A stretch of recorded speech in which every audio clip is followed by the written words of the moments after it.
Ladies and gentlemen, I welcome you all to the Q3 and 9 months FY25 post earnings conference call of Control Print Limited. Today on the call from the management, we have with us Mr. Shiva Kavra, Joint Managing Director, and Mr. Jaideep Barve, Chief Financial Officer. As a disclaimer, I would like to inform all of you that this call may contain forward-looking statements which may involve risk and uncertainties. Also, a reminder that this call is being recorded. I would now request the management to detail us about the business performance highlights for the quarter, the growth plans and visions for the coming year, post which we will open the floor for Q&A. Over to the management team. Yeah. Hello, everybody. My name is Jaideep Barve, and I'm the Chief Financial Officer of Control Print Limited. Welcome you all to the earnings conference call for the third quarter of the financial year 24-25 of Control Print Limited. We appreciate that you have taken out time from your busy schedule to attend this call. First of all, let me wish you and your families a happy new year. Mr. Shiva Kavra, the Joint Managing Director of Control Print Limited, also joins me on this call. For first-time joiners on the earnings call, more information about CPL can be obtained by visiting our website. Just for your information, the detailed presentation has already been put up on the website as well as in the investor presentation notification on the exchanges for this call. Now, let me provide you some highlights for the performance of CPL for the third quarter of FY 24-25 on a standalone basis. Revenue from operations. On a standalone basis, the total income for the third quarter is approximately 95 crores. This is a good growth from approximately 84 crores in the third quarter of the previous year. Just for information, the FY 23-24 and FY 22-23 income was 347 crores and 295 crores respectively. This trend, revenue trend, actually augurs well for a company, and we look forward to ending FY 24-25 with a solid revenue. Pipes, food, dairy, steel and metal, cable and wire continue to be our top 5 verticals. We also have 2 divisions which we are planning to focus on apart from the coding and marking. One is the track and trace and the other is the packaging division, where we feel there's a lot of scope for improvement in the revenue. On the expenses and the profitability level, I would like to state that the Q3 COGS is a little bit higher as compared to the quarter 2 of this year and quarter 3 of the last financial year. The primary reason for this increase in COGS is because there's been a change in the product mix of the revenue. That said, management remains committed to optimize the procurement costs as well, and we definitely look closely into the economy, efficiency, and effectiveness of operations. This, we feel, can definitely lead to reduction in the operating costs going forward. Employee costs, depreciation, manufacturing costs, other expenses, they have been incurred in line with the business needs and requirements.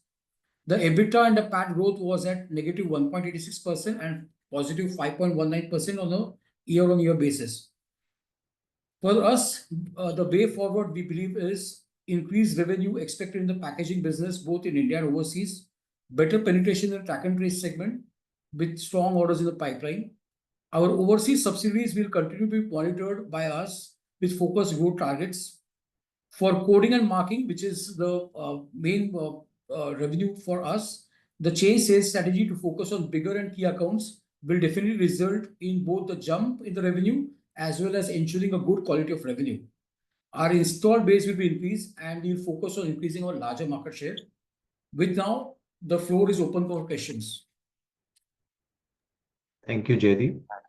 All those who wish to ask a question may use the option of raise hand.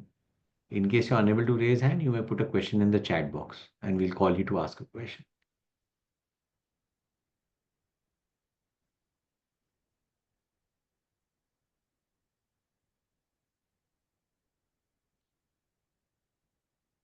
Jaideep, before we move to the Q&A, could you throw some light on the reasons for the soft performance in the standalone business and the lower gross margins in Q3, and what is leading to this phenomenon?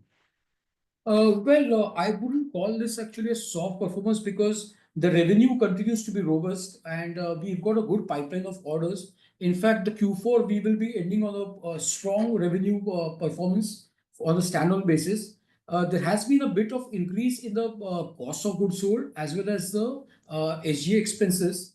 For the cost of goods sold, investors would know that majority of our revenue comes from consumables, and some portion comes from the printers, the AMC services, and the spare parts revenue.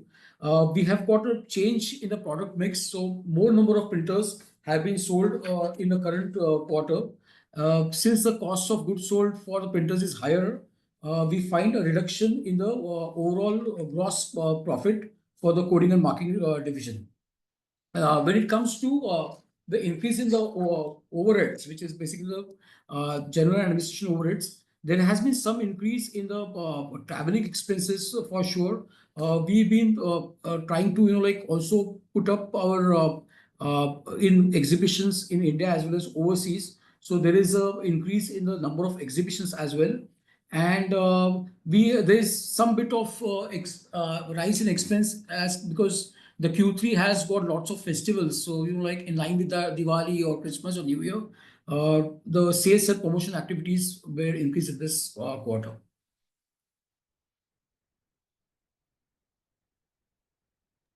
Okay. We have a first question from the line of Aniket. Aniket, you can go ahead, please. Yes, thank you so much. So just wanted to ask you that this time you have highlighted a slide on V-shapes, especially. So can you throw some light on this opportunity and potential for this product considering its pricing? Yeah, Shiva, you want to take this question? Yeah, sure. So Yeah. I think as we discussed previously, again, I would, if it's like a pretty general question, I would first, ask that people explore this product and maybe, understand a bit more about what it does. But it's a sort of single use or a mono-dose format of packaging, which has some advantages over the current forms of packaging, namely like the standard sachet, the thermoforms, and of course single-use plastic or glass bottles, and other types of single-use packaging. So it's a different type of a technology, and of course it's got some challenges of its own in terms of cost, relatively speaking, but it has some technical advantages and aesthetic advantages, which could, give a fair benefit to a lot of customers who use it. So it's something that we are developing, but it's very difficult to comment offhand on just the technology because you have to go like in a pretty in-depth method of understanding that product, frankly. Uh, so it's somewhat similar to our existing business in that it is an IP-led product. It is also got a lock between the machine and the materials. So I would say like the closest equivalent would be like Tetra Pak, but of course Tetra Pak is way bigger in terms of size and scope. So obviously the idea is to develop this product and make it a bigger product in times coming forward. I just wanted to mention, Jaideep, we've got three, four questions, and I wanted to answer those questions. So, whatever questions we've received from investors, let's address those before we start to address everyone else's questions. Yeah, we did receive three questions. One was on the operating cash flow. As part of the MIS, what we prepare, we do not have an operating cash flow prepared on a division-wise basis. But all I can say is that coding and marking, which is like flagship revenue segment for our company, we've got a good cash flow generator out of it. The sales, there's no compromise on the sales price, and overall the profitability looks very good on that.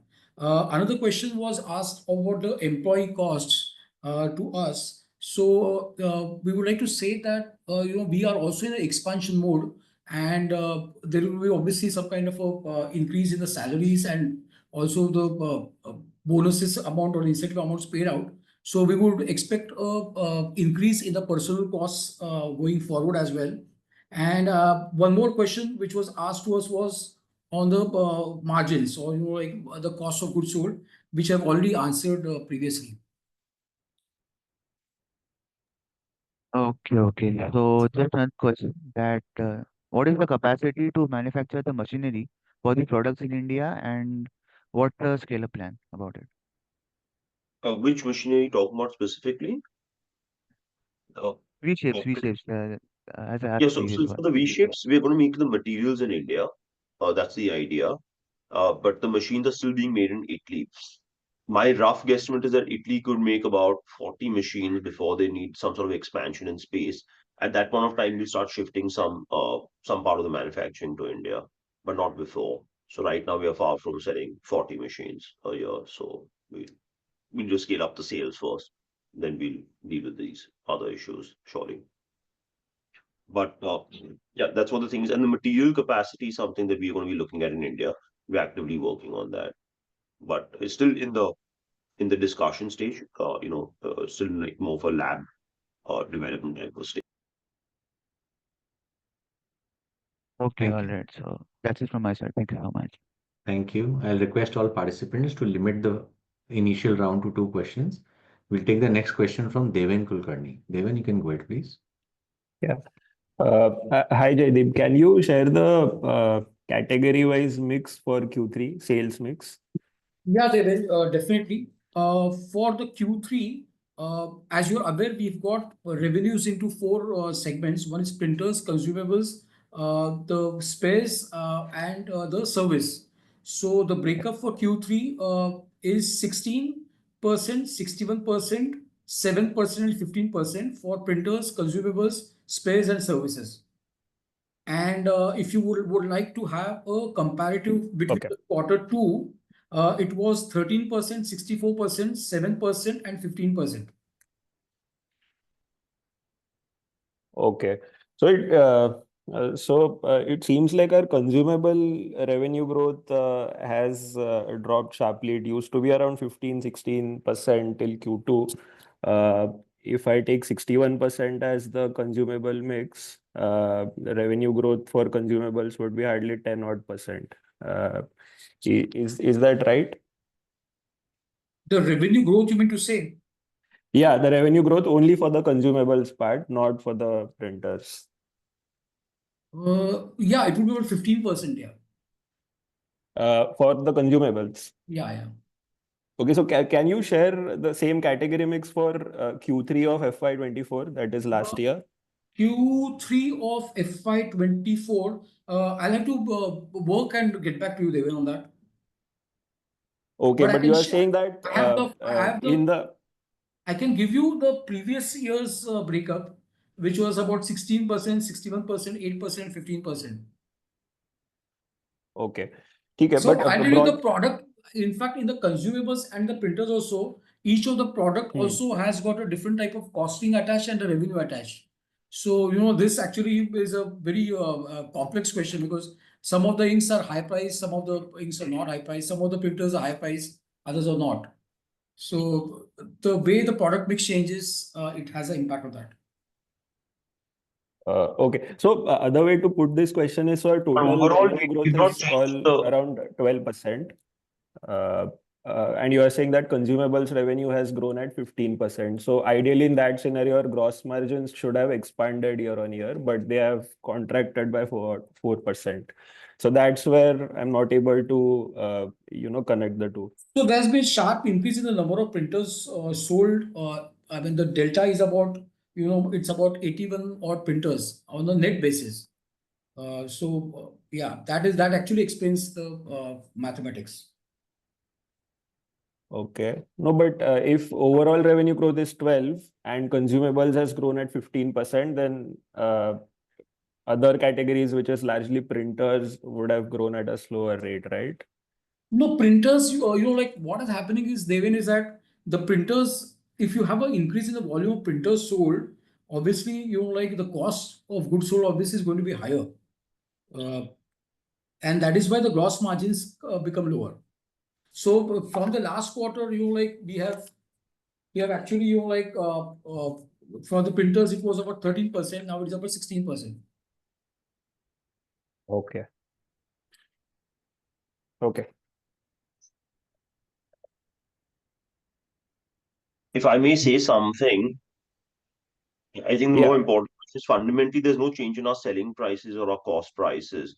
So, Jaideep said, it's a mix of product fluctuations and the sort of also the types of products that we are selling. So it could be within the product categories and certain other things. We don't disclose some exact numbers of upfront. It's also like I said, there is there are are consolidated subsidiaries, but everyone has to understand those same businesses, the digital printing, the packaging business, which is the V shapes and so on, and the track and trace we also do in India as part of our standalone business. So it's like a division within Control Print itself rather than having any separation. So a lot of times the results of those are also coming in this existing business, and we have in fact promised to give a. That's why I think there was a question on the cash flow and the profitability of the coding and marking business. And Jaideep in like so we don't got the exact. I've not got the exact cash flow. I think Jaideep and we've not made that, but the profitability of the coding and marking business has increased in line with the revenues, or maybe better than that at least on an approximate basis. That's coming from our MIS. It's not an audited type of a number.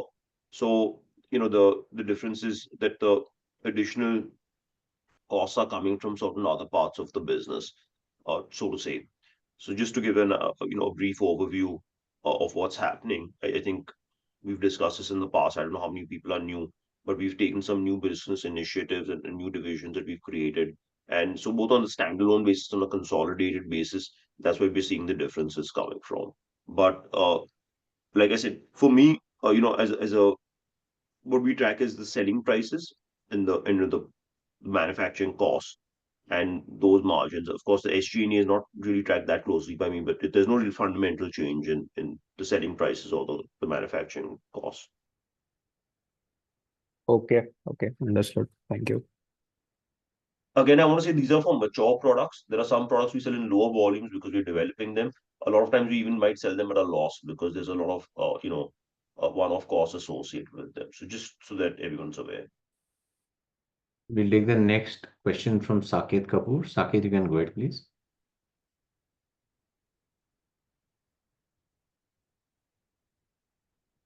Yeah, Namaskar, sir. Thank you for the opportunity. Shiva, sir, if you could just allude to us the way forward as you are seeing in terms of our subsidiary performance, especially the overseas ones. How well are you in line with the program which have been scheduled by you in terms of their performance? If you could just throw some more light, where are we in terms of the 9 months and going ahead, how are we planning to execute uh, our uh, our style of operations, especially from the subsidiary performance? If you would give us some more color on the same. So personally, I'm happy. I think the focus right now, honestly, is mainly on CP Italy, which is our V-Shapes division, because that's much bigger than both Markprint and Codeology combined. So and both Markprint and Codeology are profitable, but we're not focusing so much on it right now because this is a much bigger business opportunity for us. But we're also working on that, and that's also improving. So the main thing is right now to ramp up the packaging machinery, in all directions. So there's many things in that. There's a technical consistency. That's the single most important thing in my opinion. Then, the marketing part of ours is sorely lacking. So we're working on that. Maybe in this quarter, be a lot of change in that. The sales aspect was lacking. So we only hired about six, we're told about maybe like 7 people that we've hired, but it's all come in the last 3-4 months only. So it's going to take another 3-4 months minimum for them to contribute because there's a technical aspect to it, an element for it to uh, for them to understand the product enough and develop those cases enough. Again, the sales cycle for these products is longer, so I can't tell everyone what's happening exactly. But I feel the pipelines are promising both in our track and trace business and in our packaging business and also in our digital printing innovations that we've made. So I'm sort of happy because I'm going to be looking, like I said, for me, a quarterly basis or even an annual basis might not have that much meaning. But this was a planned strategy on our part to increase our long-term growth rates. The core coding business is doing well, and therefore we can afford to keep investing in other businesses. So I think, we've just got to go through this entire cycle, and it's going to take some time for it to build up to a certain size of revenue before they really contribute to the bottom line. So, And secondly, Shiva sir, our core business domestically, what is our understanding how from our clients in terms of their utilization, capacity utilization, and the economic activity. As we see in terms of the GDP numbers and the other data, the spending from the government side is on the lower, on government spending is on the lower side. So how is this translating into the demand outlook from our key client area, clientele industries? If you could just throw some more light, that is directly to the consumable requirement. And sir, So in we, terms of the print, okay, please, आप जवाब दीजिए.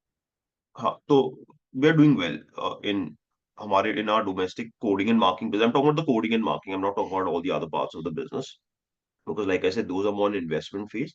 But in the coding and marking business, we are doing fine. We are selling well. We are growing, and there's more acceptance of our newer products that we've come out with. So we are doing okay on all fronts, I'd say. Uh, there has been some. So the only and like I said, from the market, our Q3 results in terms of number of printer sales and everything was actually better than the first 2 quarters. So it could fluctuate, but we have a good pipeline right now.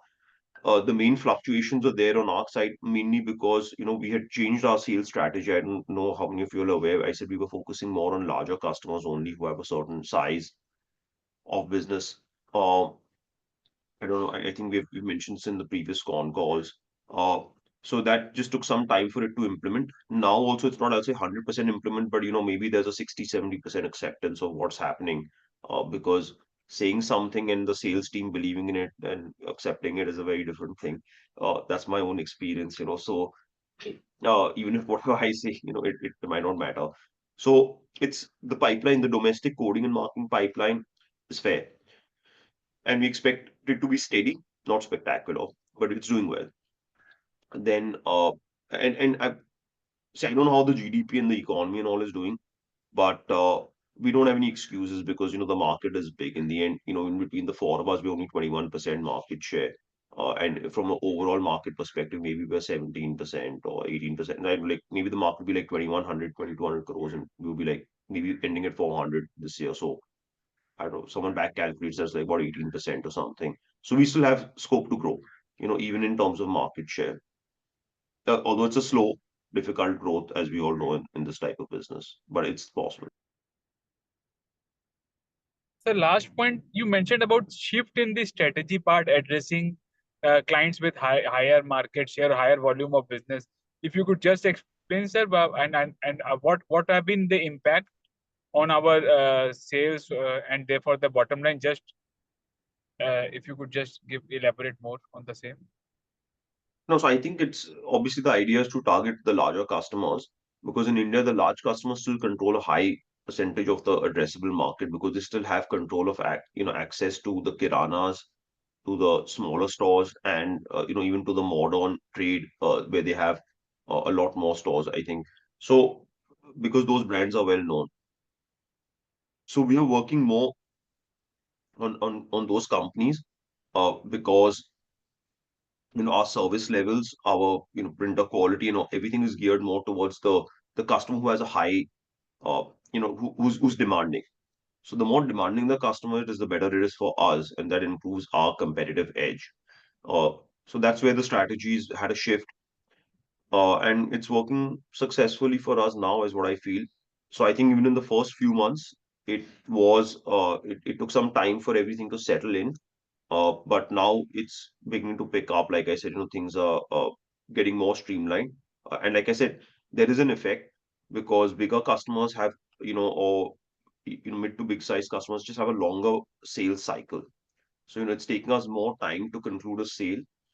The sale is in a higher number of printers. So overall, it doesn't negatively affect us, but it's more lumpy. That's what I'll say. It can be changed more from quarter to quarter as compared to when you have a good amount of smaller customers, so that evens things out. Right, sir. So thank you. And for the innovative coding one, the small acquisition which was our first acquisition few years ago, how have been their performance and what steps are we taking to improve their size and their contribution to the company? So Jaideep, you want to take that one? Yeah, why not? Innovative course, we've got a strong growth in the revenue. In fact, it is 36% as compared to the previous quarter. And if the last year's turnover was just about 10 crores, which we've actually done by in the 9 months, so it augurs well for that company. And with a little bit of management of costs in a focused way, the profitability also should be better in the by the end of the year. So we are doing very well with innovative codes. Thank Thank you. you. Thank you, Thank you, Saket. sir. Yeah, thank you. We'll take the next question from Bhavesh Rathod.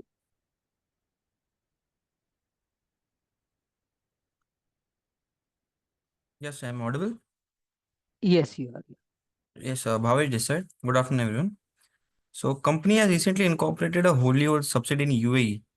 So, what are markets which we intend to cater and via this entity, and how? So again, this is mainly a sales outlet for us for the Middle East and Africa. Uh, as of right now, it's a very thin staff type of a thing. And that's what the plan is. It's not to we're not trying to have like a full-fledged operation there. Uh, so we are yeah, it's mainly to cater to the Middle East and Africa only. Because we have some sales there. And it's because our sales are increasing in that region. Uh, we need to streamline some because from exporting from India is a big pain sometimes, because of the amount of paperwork involved for every single sale. So maybe we're gonna use it as a more financial type of a like make it easier to just make things faster. Plus, having a salesperson or two out there will make a difference in terms of the increasing the sales output in that region.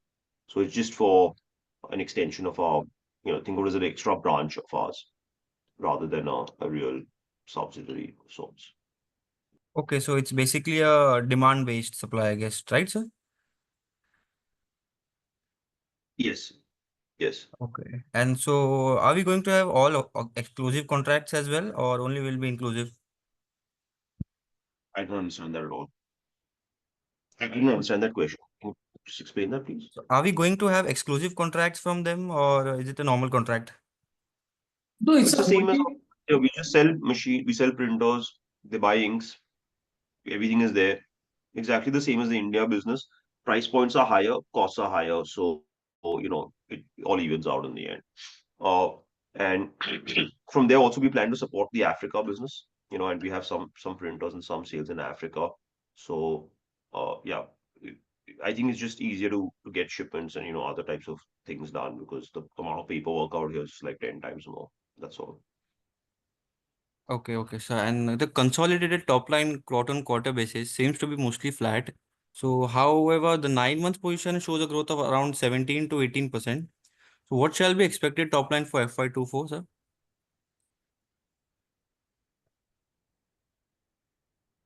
So it's too on a early to standalone say. basis, I think we had said that we're targeting 400 crores for a standalone. That was again, something we had said that this is what we were looking at. But on a consolidated basis, we don't have any targets, and we're not, giving anything out because these are mainly the consolidated many businesses that we're still in the growth phase. So it's really difficult. It's more about establishing those product lines, establishing those businesses, and then seeing, how we do out there. Okay. Thanks, Bhavesh. We'll take the next question from Arnav Sakhuja. Arnav, please go ahead. Congrats on a strong set of results. So I just have two questions. So what has been the OCF and FCF generation in the 3 months and the 9 months of this year? So I think, that question was asked already on email. We gave a reply to that now. Okay, sure. And we said that we've not calculated the profitability or the OCF overall. Like we don't disclose that because I think it's disclosed every 6 months or 12 months. So whenever we audit it, Hmm. we'll give it out.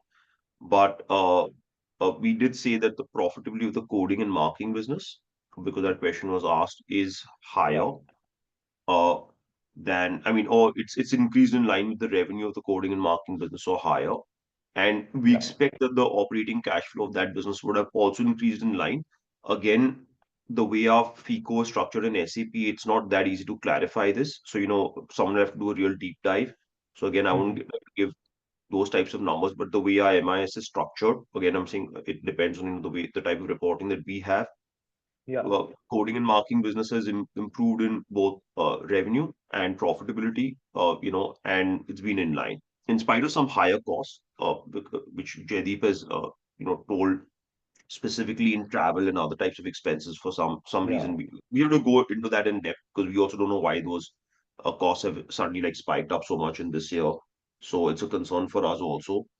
Uh, Part of those costs are also because there are other new business lines that are being there, and we also said that the margin concerns are related to that. So again, the cash flow from core operation, we believe is steady. Again, like I said, I don't have the exact numbers for that, Yeah. but it's steady. And then Yeah. there could be, so the operating cash flow could be steady, and then part of what we do in new businesses could also be part of revenue, but it could also be part of an investment. So it could be looked at both ways. So it's Right. like uh, that's something that obviously you all have to consider from your own angle.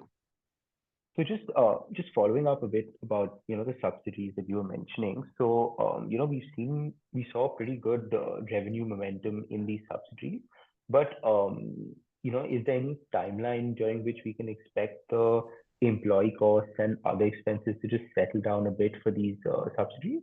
Is there any information So on as that? the question was raised, it was written to us. So I think Jaideep is going to answer, but we're expecting, in a standalone business Okay. for an 8 to 10 crore increase in, wages and associated costs like travel and whatever other stuff, Hmm. their SAP licenses and whatever happens Yeah. next. Uh, so that's what our standalone is. For, Mm-hmm. subsidiaries, it's very difficult for us to predict because I'll be very honest, like, people abroad cost significantly more, and so we are more slow in the way we're hiring them. As of right Okay. now, in the packaging industry, we've got three salespeople and Christian himself, like our like head who also is quite deeply involved in that aspect. Yeah. And in India and Africa, we have like four salespeople in the Gulf. So, between this, we want to first stabilize with this many, and we have a head out here also of our packaging business. So we want to stabilize first, before we really ramp up and say that I'll get people in South America and North America and Japan. You get my Mm-hmm. point. So, Yeah. but I don't know if I'm going to do that or not, right? It all depends on how I'm seeing the pipeline going and evolving. My idea Yeah. is not to, generate profits. My idea is to scale up fast, but also, not be a bit rash about it. So, like, first get things right in these two geographies where we already have the strongest presence and coverage, and then scale up. So that's what the idea would be. In the track and trace business, again, it's a similar type of situation where we are scaling up out here in India, and that's also working out promise. Like the pipeline out there is also quite promising. In Yeah. the digital printing, we've had some sort of technical glitches, so we've got good interest, but we need to we're working out some last minute hassles. I can say to everything has to work perfectly. Otherwise, this whole Mm-hmm. business is useless in our case. So it seems like everything should work perfectly, but sometimes it can take longer than what we expect. That's the only problem. So that's what it is. Yeah. But again, like I'd say, so as far as especially the packaging business goes, we would want to, if we're feeling we're doing well in that, we're going to just scale up our operations faster.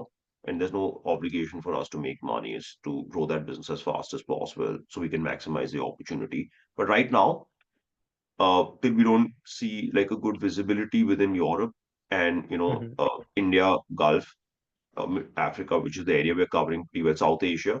We're not going to like really scale that business up in terms of adding like another 15, 20 salespeople Yeah. abroad, like who are going to cost us a bomb, and supported operations, because everything for us to make a sample actually costs us a lot of money, to be honest. And like we have to give 100 samples to someone, like that's a huge cost to me because to get the printing done, to get everything done, to do the quality test, cost me like a lot of money.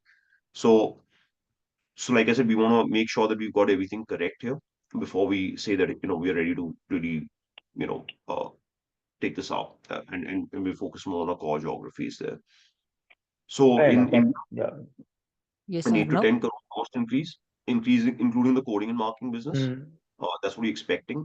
And abroad, we're not giving any predictions or in our subsidies because it's gonna we're gonna have to take it month by month and see what's happening. But as of right now, I'd say like yeah, we have all the people we need for right now. But if we feel we're doing better, we don't have any problems increasing. Okay, thanks a lot. Just one clarification. I didn't catch the sales mix for Q3 FY25 properly. If you could just repeat that, that would be great. For Q3 and Q2 as well. I didn't get your question, Arnav. Can you just repeat it? So you had mentioned the sales mix of between printer, consumables, spares, Yeah. services. Okay. So Yeah, for just Arnav. So for Q3, Mhm. between the printers, consumables, spares, and services, it is 16%, 61%, 7 and 15%. And for Q2, it was 13%, 64%, 7%, and 15%. Okay, thank you. Yeah. Thanks. Thanks, Arnav. We'll take the next question from Aruna Monokoti. Hey, hi Jaydeep and hi Shiva. Good afternoon, everyone. I have very basic, simple questions. The first question is like, which company is giving us the top competition when it comes to our core business, like coding and marking? Is there any publicly listed company giving us top competition or any private company? Which company do you consider as the top competitor?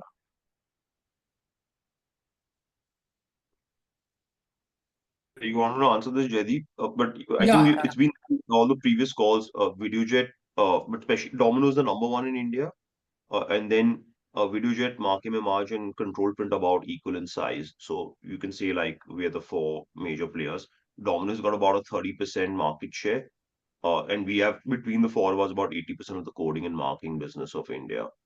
And Domino's about 30%, and then the others between us are like between 21, 22, 23, something like that. So it's just and slightly, yeah, that's sort of what the situation. So I'd say Domino Printing Sciences, uh, Videojet India, and Imagine. Marking. Imagine. Yeah, these are the three key competitors. Oh, great, great. Thanks for answering. And then my next question is, what is that one thing that we are doing differently when we compare ourselves with our competitors for our core segment, like coding and printing again? Is there something that we are doing differently when compared with them? If so, then what is that? So everyone has some variations in strategy. Like I said, I think we focus on some slightly different product lines, but all of us have a full range of products and a full range of services. So Mhm. all of us are full suite players, so to say. Now, of course, I mean, I don't know, I'm not saying it, but like there can be various car companies with different strategies, but largely they're covering similar things. So obviously and I'm quite sure that we give a superior experience. I know that for sure. But in the end, in our business, the products are quite sticky. So change is slow to come. But we believe we've got like a good product lineup, a great technology lineup, and we've got the best service and technical team out there to support that. Yeah, now we've come out with a more targeted sales strategy rather than being all over the place. And hopefully, that will, the sales and marketing will measure up to the, and give justice to the quality of our products and innovation and our service team and their efforts. So hopefully, if that catches up, then we could increase our market share. Right. That makes sense. That makes sense. Like my next question is like, do you anticipate any challenges or like negatives for the upcoming quarters for our company? Like anything that you're anticipating? No, I think we've been quite straightforward that the coding and marketing business looks steady, looks okay, Okay. and other Okay. businesses are, of course, scaling up, so nobody can see anything. When they mature, we'll talk about them more. But right now, our message to all investors and shareholders is transparent that still a growth phase for us, it's still an investment phase for us, and we'll obviously there has to be a timeline to it, like Mr. Saket Kapoor and other people have said, but we'll definitely like to scale up, and hit a certain size. And that's when we start focusing more and then the margin part. So we look more at the gross margins. We want to maintain our gross margins in the business, considering we're doing a certain volume. So that's like something we don't really compromise upon. So the idea is always that, even if this business becomes 100 crores, the gross margin should remain a certain percentage. We're going to say 60% or 65% or 50, whatever it may be, 50%. So that should remain from day one. It might not be that way because a lot of times we have high costs when the volumes are low. both on the cost of goods sold and in terms of the actual sales, like, other expenses. But the idea is that as that business scales up, it should have a pretty good profile and, be positive for us. But, whether it's going to scale up or not, how long it's going to take to scale up, if it's going to scale up, all these sorts of things, these are like, unknowns. Mhm, mhm. So my Aruna, last Aruna, question is like, Aruna, please, yeah. may I Mhm. request you to rejoin the queue, please? And I request all the participants to restrict their questions to two per participant. We'll take the next question from Ridhima Goyal. Hello. Hi. Am I audible? Yes, yes, Ridhima. Yeah, thank you for the opportunity. So I have two questions. First question is, would it be possible for you guys to share the financials of your acquisitions, like how much is the top line and what are the EBITDA margins, the existing, the top line and the margins, and what is the synergy benefits we are going to like? What would be the growth and the margins we are expecting from these acquisitions? That's number one. Yeah, so I think Jaideep, you can answer this question. Yeah, yeah. Uh, Ridhima, whilst we consolidated the results of all of the subsidiaries, uh, we do not have a practice. Neither any of the companies have a practice of releasing the financial statements. But in case you would like to have a specific question regarding any of our subsidiaries, please feel free to write to me at cafo@controlprint.com. We'll be able to resolve your queries at the earliest convenience. Okay, no problem. Thank you. So next is the margins which we have in the quarter three. Is it a one-off thing, or we can expect that going forward these are the sustainable margins which we can expect in next few quarters?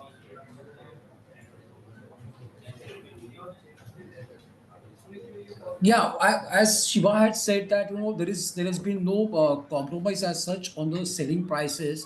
The only thing is that some of the cost of goods sold can become cyclical in nature. But we definitely, as part of the senior management, we take a hard look at the cost of goods sold and the consumption, and we are definitely trying to increase our economy efficiency and effectiveness of operations.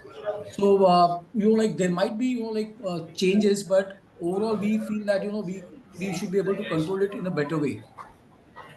So we can expect like the margins can revert back to So, 24-25% levels. Yeah, definitely. But what has happened is that we've got a subsidiary in Italy, which we have already mentioned. They are in a growth phase. In fact, we are trying to support them, in trying to establish their teams, trying to spruce up their sales and promotional activities. So, this is an investment phase for us in that company. As a result of which, the revenues might be on the lower side, but there will be costs. So we are clearly looking at a long-term prospects and increase in the revenue. So that's the reason why you feel like on a consolidated basis our margins have dropped down now.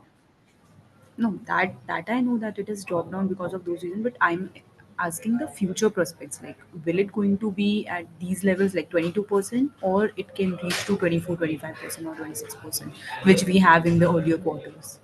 No, we definitely would like to reach that levels. I mean, at the end of the day, we want to have a stable profitability margin. So we definitely look forward to doing that. Okay. Uh, Yeah. Yeah, Just one last question. Will it be possible for you guys to share the exact mix of the end user industry? Like, what is the FMCG mix or what is your dairy mix exactly?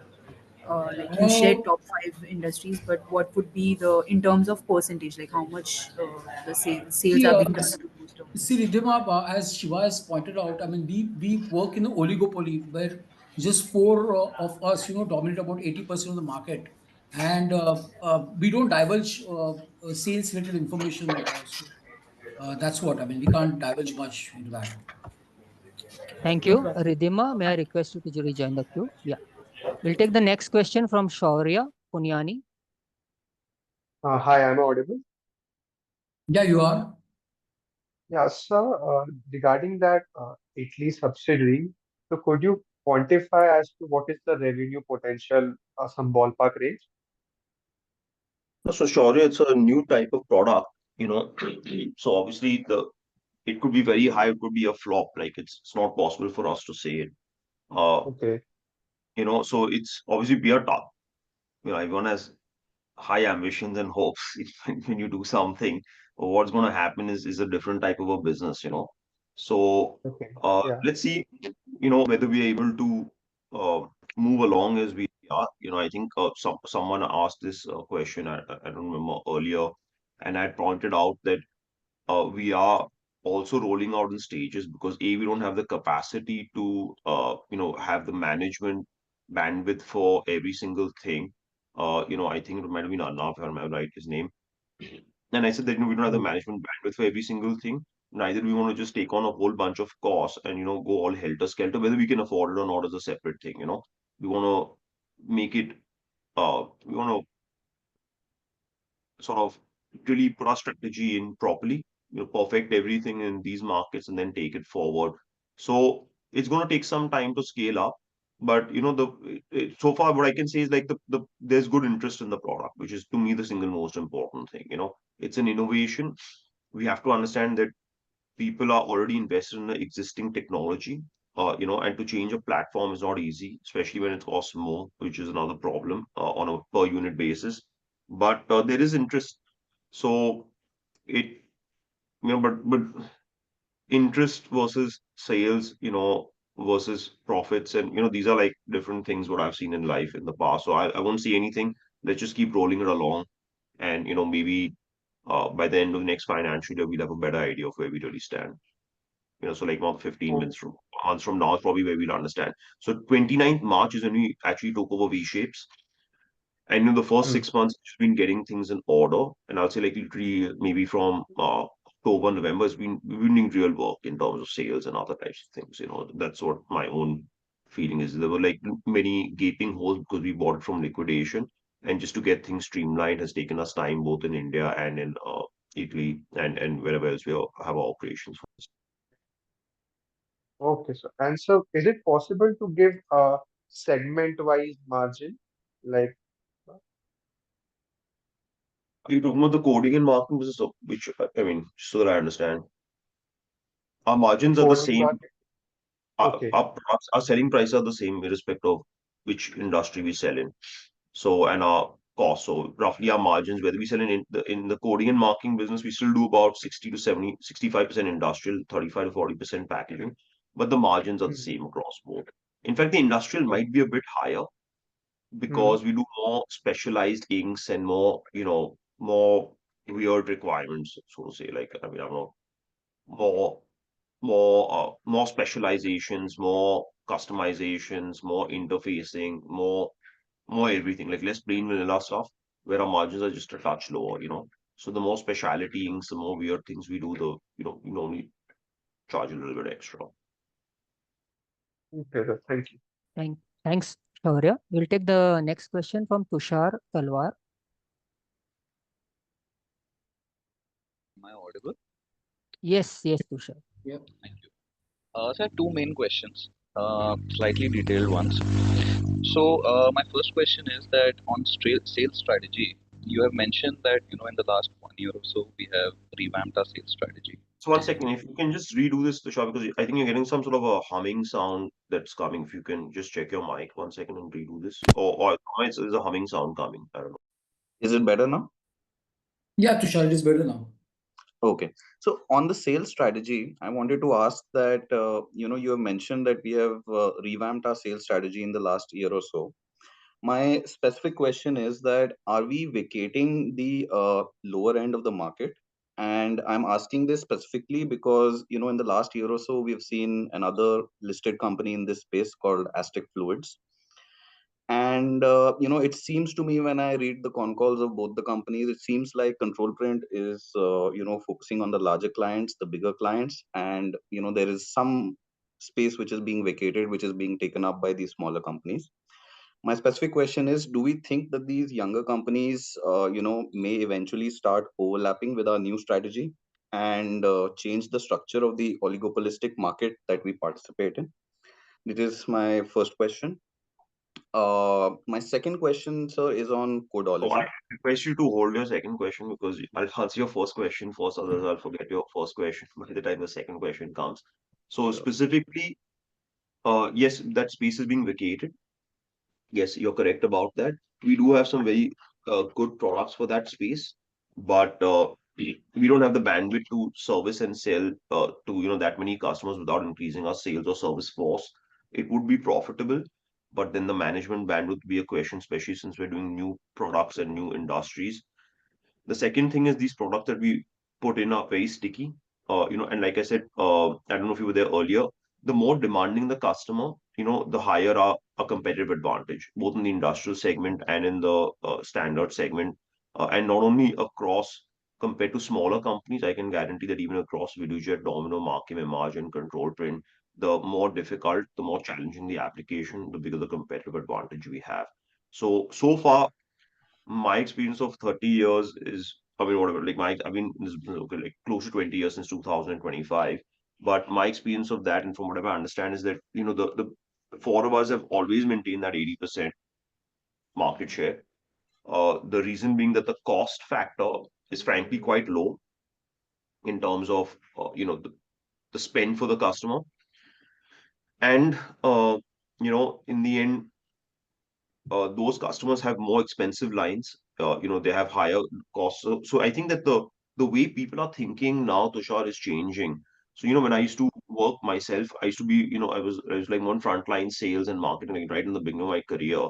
And people are very focused on the cost of the ink and the cost of the printer, and it's really about like cost, and price. And since about the last 10 years, it's changed. It changed to reliability, and now people are also calculating the operational efficiency and the cost of downtime, you know. So we're actually having some cases where we're changing the equipment because the maintenance time of the existing equipment might be 1%, and the maintenance of the new equipment might cost you like 0.5% or like less than that. So for that person, if he can, if I have 500 manufacturing lines, for example, and I can improve my efficiency even 1.5% by just changing a coding and marking device, that's like adding 8 extra lines, which is almost like a factory. So the way people are thinking now with these larger customers is different. To be honest, and I'm not getting into specific competitors, the Chinese printers are not bad. They've definitely improved. Before we were at 98%, they were at 95% efficiency, and that was a huge amount for a printer. Now we had like, so we did last measure, we were like 99.47% of uptime, which is like the highest according in the entire industry. And the Chinese guys would be maybe at 98%, 97, 98. So the gap is closed in terms of percentage terms, but there's still a gap. And for people who, like I said, if you got something like an internet connection to save a few $100, or even a few thousand rupees, you're not gonna take 1% downtime is 3 days of working. That's what I'll say. So you have to think of like your factory is on for 3 additional days without working. And that's the way these types of customers are calculating it now. There's a 1.5% downtime is a big difference. And then they're all locked in. They've been trained on our printers, they've been trained on the inks, and the same thing for Domino Videojet MR. So unless people have a big issue, nobody wants to change. You're already in an ecosystem, it's working.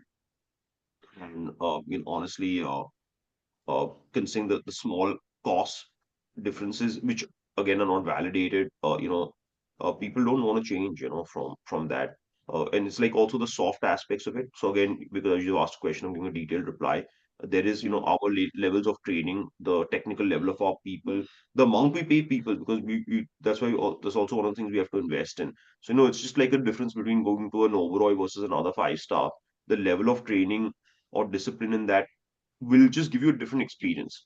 And then, for those customers who are experienced to that in this type of a situation, they will, they will value this, and surely,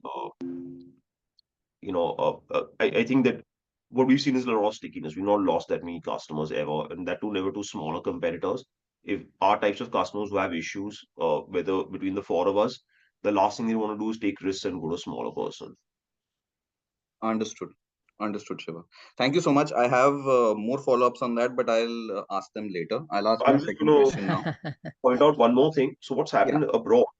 I just want to conclude this question so that it's there. I hope please, everyone, please. please read the con call before coming for the next investor call, because I feel like a lot of times I'm repeating the same things again and again to everyone. So I'm just going to repeat this also. What's happening abroad is that there's a change in industry structure. Okay, so what's happened is that the big companies are not that focused on manufacturing, and there's a lot of small brands. So the microbreweries are growing. the small organic companies supplying local markets. So those types of things are growing. So out there, there's a fragmentation of manufacturing. In India, so far, I have not seen, Unilever or I don't know, Marico or other people like that actually having lost market share per se. So as a result, now obviously if the business changes, and guys like Finolex, Polycab, Havels, and all start losing market share, and there's a bunch of smaller cable guys or a bunch of see, it that could affect us. And then in that case, the Aztec strategy would work. Or I'm saying like those smaller competitors would maybe gain overall market share. So right now in India, from whatever I have seen, I mean, obviously this is my own view, that the big guys still seem to have some entrenched uh, advantages. And Asian Paints hasn't been dislodged in a long time, in spite of new competitors coming. Their margins might reduce, but I don't see like Asian Paints or Burger going anywhere, for example. So, but if the industry structure changes, if there is a change, it's going more towards smaller brands, it's fragmenting, then definitely we'll have to take a look at that strategy once again. I understand, Shiva. Thank you so much. That's a lot of nuance there. My second question was on codology, and I just wanted to ask that we don't talk about codology all that much. We talk about Italy, we've talked about mark print in the past in past phone calls, and my main question here was that why do we have only 51% here? Do we plan to acquire full ownership? And what is the larger plan for this entity? Is it only for like entry into the UK market, or do we have larger plans there? Yeah, so I'm gonna take all those questions. So the first thing is 51% was strategic. What we realized from past experiences was that we don't want to buy out the existing people. We want to work with them on a 3, 5, 7 year plan, where maybe they can exit depending on how we grow in the meantime and what sort of targets we achieve. I can't say more than that because beyond that, you got a basic idea of what I'm trying to say if you understand what I. I get it. I get it. But are we seeing any progress there? Yeah, so they're busy. That's why we've not worked much on them because so Codeology, the reason again the strategic rationale is they're mainly into end of line automation. Okay, so the Got it. conveyors, print and apply systems, the strapping systems, the other types of stuff that happens end of line. That's what they supply in the UK. Uh, and that also fits in very well with our printers and track and trace systems for the end of line. So that was one thing. And the second thing is they also make print and apply systems, which are actually of value to us. So we're in fact working in a few cases, like the print and apply systems is a bit of a hole in our portfolio. So again, for Videojet, Domino, and Markem Image, maybe 20 to 30 crore of their business is coming from print and apply. Uh, we are not in that business. And of course, I'm not saying they're going to do it because we started, because obviously we're later in the game. But there's an opportunity to scale up that business also. So that is one of the reasons we purchased it, because to develop something in-house and do the whole learning process. And I mean, it's just cheaper to buy. I'll be very honest. Like at this price is buy experience things that work from day one and then improve upon it. So I think So that's do something we're getting. We're working on some print and apply cases also, where our conventional equipment doesn't work on certain irregular, non-porous materials. And that's where we're sort of working with them to provide those types of solutions. And if we're successful, then we'll start manufacturing that equipment in India also. So there's like a technology that we wanted to add in. And the other thing is, like you said, it's an outlet, which is sort of combined with the existing end of line automation business. Because out there also there's an environmental uh, focus and a cost focus, and that would automatically mean that replacing labels with high res in the existing line is a benefit for the customer and for the environment out there. That's a reasonable factor. Right. So we have no obstacles to using their technology in other geographies. No, not at all. Okay. And that's all from my end, Shiva. Thank you so much. Thank you. Thank you, Tushar. We'll take the next question from Avanindra Singh. Avanindra, please go ahead. Yeah, hi, am I audible? Yes. Yes, Avan. So Shiva, just continuing on from the previous participant, when we look at putting our standalone business aside, it's a stable business, it'll continue to grow. as the industry grows, and we can sort of there'll be ups and downs given how the product mix fits. But if we look at some of our investments that we've done over the last couple of years, I know you've touched on them. If you could just sort of highlight a little bit more on track and trace. I understand that we've built the technology in house and we've been working with some of the at least the pharmaceutical manufacturers, given the government initiatives on those 760 molecules that they wanted track and trace on. So where are we in terms of technology? Are you happy with where we are? Is there potential scope to continue evolving that? And you spoke about a pipeline, but if you could just highlight a little bit more on sort of how that's panning out. So again, in the track and trace space, we are working very aggressively. I'm not going to talk about stuff that's in there because whatever we do with any customer is confidential. But we are working on some of those 300 drugs or the 300 brands rather that have been put in by the government as the top 300 brands in India. We're working with a significant number of them for implementing them online. So again, I'm going to say it again. So track and trace has gone through 4 phases. So the first phase was there were specific export requirements where they required to put the 2D code or the data. It was that time a GS1 data matrix, not a QR code, as per the requirement of some foreign buyers for specific drugs. So that was the first phase, and two companies in India were dominating. I think everyone knows Associated Capsules Group, and there was another one that was there. So they sell vision systems, so they were dominating that market. Then the second phase came and more customers required it, and it stopped being a very niche product and expanded in size. And it was required in a certain amount of export markets like France, Turkey, and a few others, and specific products. Then the third phase came, which is right now, and it started being implemented within India itself. And 300 brands or whatever have been mandated by the government, and it could be that they might even expand it. Now that it's proven that it can work. Um, so that's the third phase. Now what's going to happen is the fourth phase, and we're late because we won then the first 2 phases. And the third phase also, we came in late in the day because by the time we finished our acquisition, we rolled out. A lot of those existing 300 brands had already tied up with specific people because obviously, if you have a deadline, you don't want to wait till the last day of the deadline if you're a sort of whatever, a well-run company, if you will. Now, what happened is so now the fourth phase is where people are going to start consolidating various existing solutions and trying to start standardizing. And then the fifth phase is when they're going to start using all this data to actually improve their business. So we are already focusing on the fifth phase and the fourth. And so we are working on the third, fourth, and fifth phases combined. And we have already generated certain IP out here. Again, we filed 3 key patents in this. I'm going to talk about it here because it's quite technical. But those are patents that we are working with like 2 or 3. You can say we're like working with 3 or 4 large pharma companies. We need to implement this and show proof of concept. And if they're going to get the type of benefits that we believe that they're That's going to what get, I it's something for us to. Sorry, what happened? I heard something. There No, was some continue, other Shiva. parts. No. So I think if we implement this and we show proof of concept, then it will be something for existing pharmaceutical companies to consider as they start wanting to consolidate their lines for ease of use, in consolidating their software.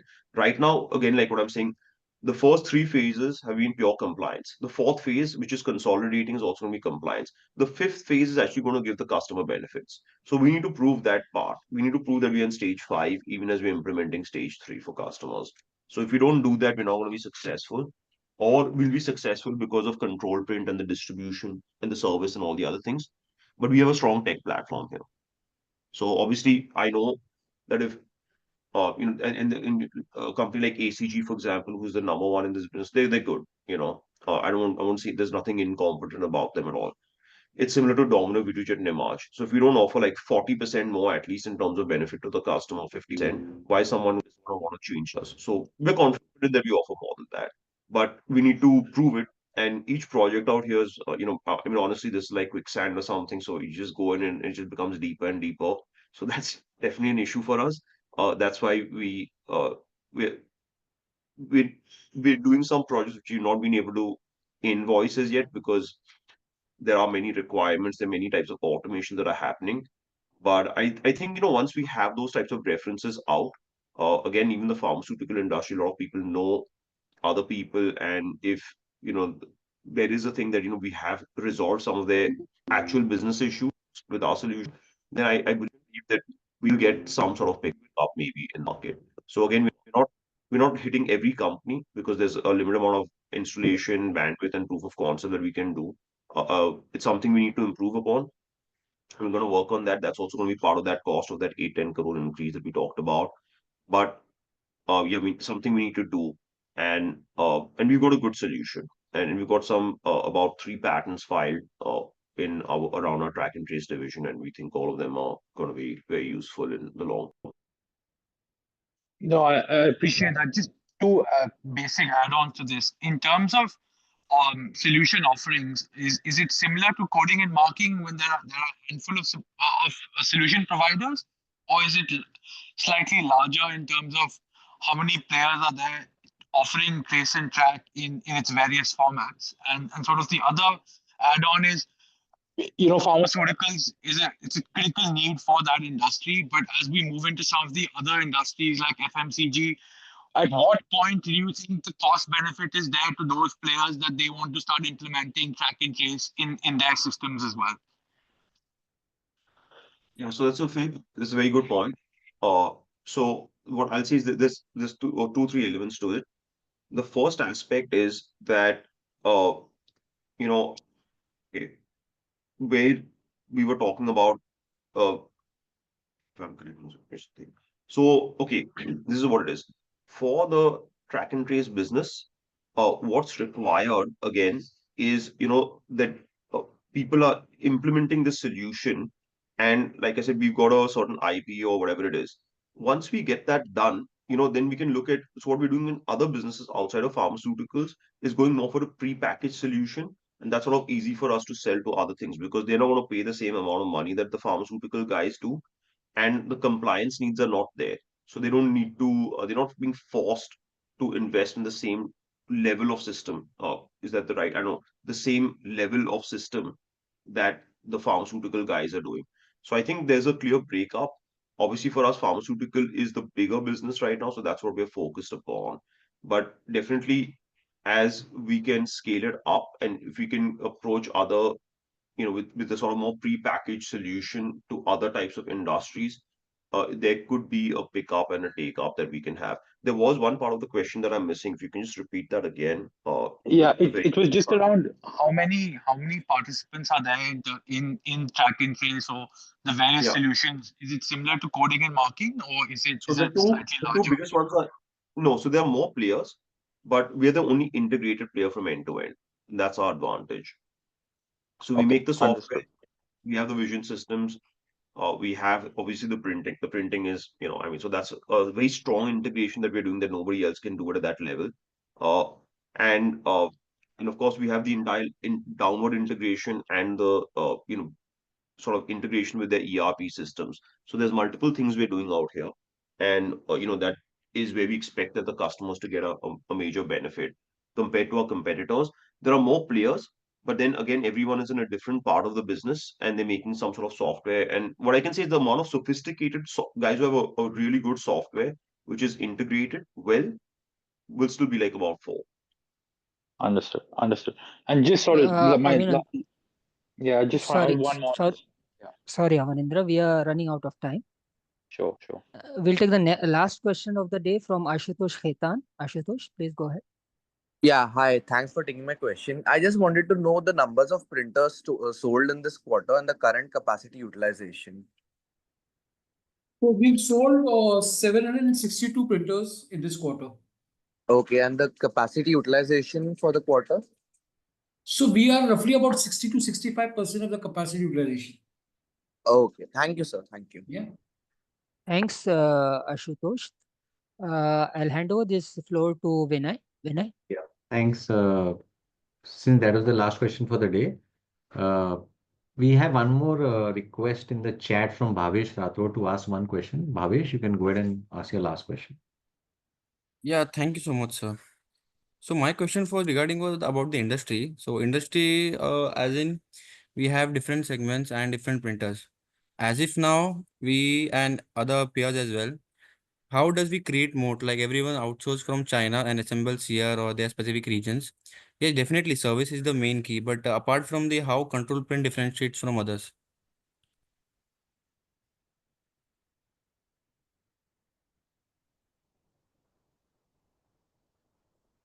Yeah, sure. You want to take this question? No, I'm sorry. I was on mute. Can you repeat that question again, please? Is what I was saying. Okay, so I'll resume in short. So I was asking ki how control print creates a moat apart from other peers, since we everyone outsources it from China and assembles in their specific regions. So what does control print does different from other peers and what they will do to execute in a better way as well? No, so like I said, I think that in our core coding marketing business, it comes to uptime, it comes to different types of technologies, and we've got some technologies where we believe we've got a significantly better offering than our competitors. So I think definitely there's a big uptake of this, and I think we've got some competitive advantage. I think some people have asked that question. Like I said, our entire service, our technical aspects, the product range, the depth of certain products, especially, are a competitive advantage. And like I said, I think not only that, I like I've always mentioned in the past, I think all three competitors, Domino, Markem Imaje, and Videojet, also have good solutions. So we've all proven the test of time. I think if you ask me personally, that's what I believe. I'm not a customer, so every customer is always the correct person to ask. But I think we've proven that we have something extra compared to the existing the other service providers who are smaller or something, and that's the reason we've been able to continue growing uh, over a more extended period of time. Okay, okay. So just last follow-up question. So recently one SME company got listed, that is I guess Aztec Machinery. So any positive or negative impact which can control print face for them? I think this exact question was covered by someone earlier. I can't remember Yeah. who it was. Bhavesh, this And question has already been answered. Yeah. Okay, so we'll check Yeah. in the calls. Okay. So that brings us to the end of today's call. Shiva or Jaydeep, would you like to give any closing comments before we end the call? Yeah, I just thank you want to so much. thank Yes. everyone for joining, and thanks everyone for their time. If we got 3 or 4 questions by email. If someone does it, I got one question on the chat also about some things about you know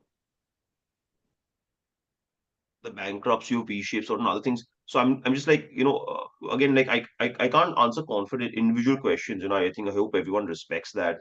I've not I don't take that many one-on-ones with any investor either.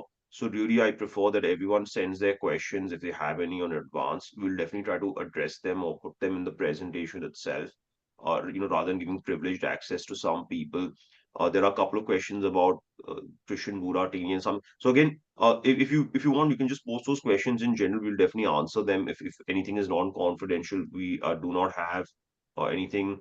The shareholding pattern is not being disclosed. I don't know if someone can answer that. I think that this is a regulatory disclosure. This is standard. So I don't know why that would not have happened, must have happened. So yes. Uh, so just if anyone puts those questions, we'll do it. If someone can send any questions you have in advance, whether it's related to the specific quarter or a general business, then we'll try to address that in the presentation and the questions, to the extent possible. So I hope everyone uh, gets their questions answered. Uh, and if people can, read some of the previous con calls and presentations, then what happens? Like I think sometimes there's some repetition. So I would like that, if we have that 1.5 hours, then it's not just repeating stuff that we repeated in the same con call or in the same, past whatever transcripts, if you will, at least in the last 2, 3, if possible. Thank you, everyone. Thank you for joining. Thank you. Thank you. Thank you to all the participants for joining on the Yeah, call. thank you, everybody. Thanks. And thank you to the management team for giving us their time. This brings us to the end of today's conference call. You may all disconnect. Thank you. Thank you. Thank you so much.